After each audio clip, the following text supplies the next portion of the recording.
Not taking everything personally is a crucial principle that helps us maintain inner peace. When we take things personally, we allow others' actions and words to control our emotions. Imagine you're driving and someone suddenly cuts you off. If you take this as a personal attack, you'll get angry and may react negatively. However, the other person's action may have nothing to do with you. They might be in a hurry for reasons you don't know.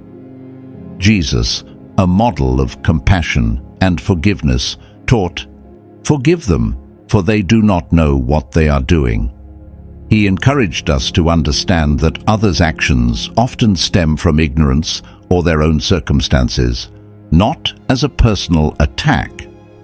If we can view things with compassion and not see them as personal offenses, we can maintain calm and peace of mind. In real life, Nelson Mandela is a prime example.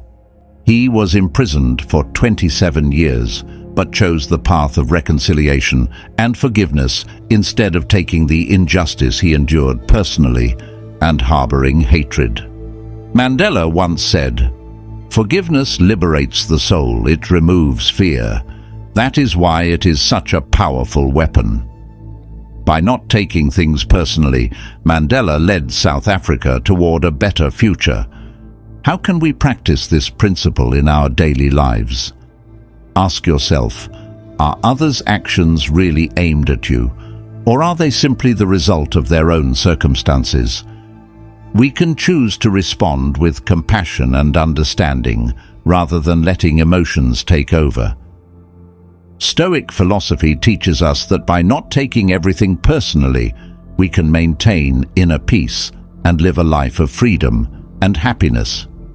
Next, let's move on to the fifth key in our journey to discover and harness our best capabilities. But before that, I have a question for you. Have you ever felt trapped in a cycle of endless problems?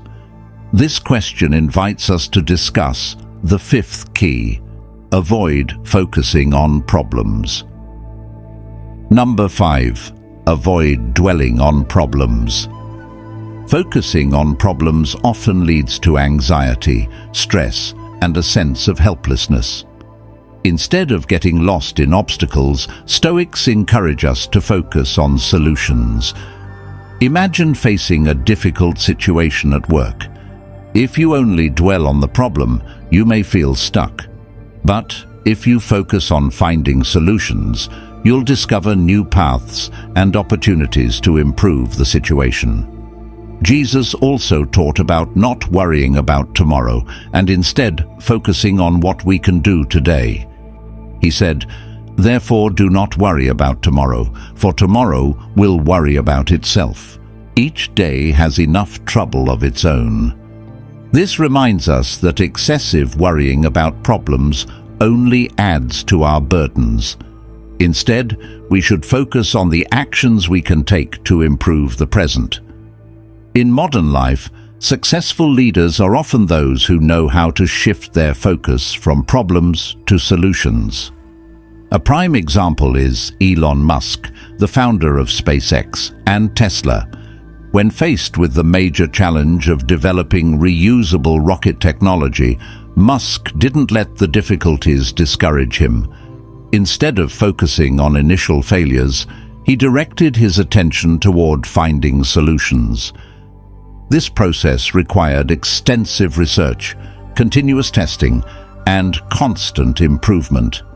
Initially, SpaceX faced multiple failed launches, but each failure was a valuable lesson.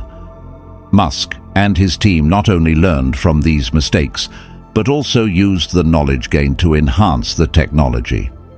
As a result, SpaceX successfully developed the reusable Falcon 9 rocket, reducing launch costs and ushering in a new era in space technology. Have you ever wondered how to shift your mindset from focusing on problems to solutions?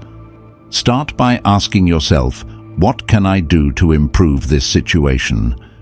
Remember, Stoic philosophy is not about denying the existence of problems, but about how we face and overcome them. By focusing on solutions, you not only resolve issues, but also become stronger and more resilient in life. We've reached the halfway point in today's lesson. Your presence is a great encouragement for us on this journey to bring the true values of Stoic philosophy to more people. So, please like and share this video to spread these lessons to your loved ones and friends, or leave a comment saying, "I value my life," if you're ready for the journey with the next 5 lessons. Number 6. Be open to feedback. Being open to feedback not only helps us improve ourselves, but also fosters genuine and lasting relationships. Imagine working on a group project and a team member gives you feedback on your work style. Instead of reacting defensively, you choose to listen and reflect on the feedback. This approach not only helps you work more effectively, but also creates an open and collaborative work environment. Being open to feedback allows us to recognize our weaknesses and develop stronger. In reality, successful leaders are those who know how to listen and accept feedback from others. For example, Satya Nadella, CEO of Microsoft, transformed the company by encouraging a culture of openness and continuous learning. When he took over Microsoft, the company faced many challenges. Instead of imposing his management style, Nadella listened to feedback from employees, customers, and partners. He constantly sought feedback to improve strategies and operations. As a result, Microsoft recovered and grew stronger than ever. In sports, legendary coach Phil Jackson is another clear example of being open to feedback. Under his leadership, the Chicago Bulls won numerous NBA championships. Jackson not only listened to feedback from his players, but also encouraged them to share opinions and suggestions with each other. This openness created a strong and cohesive team where everyone felt heard and respected.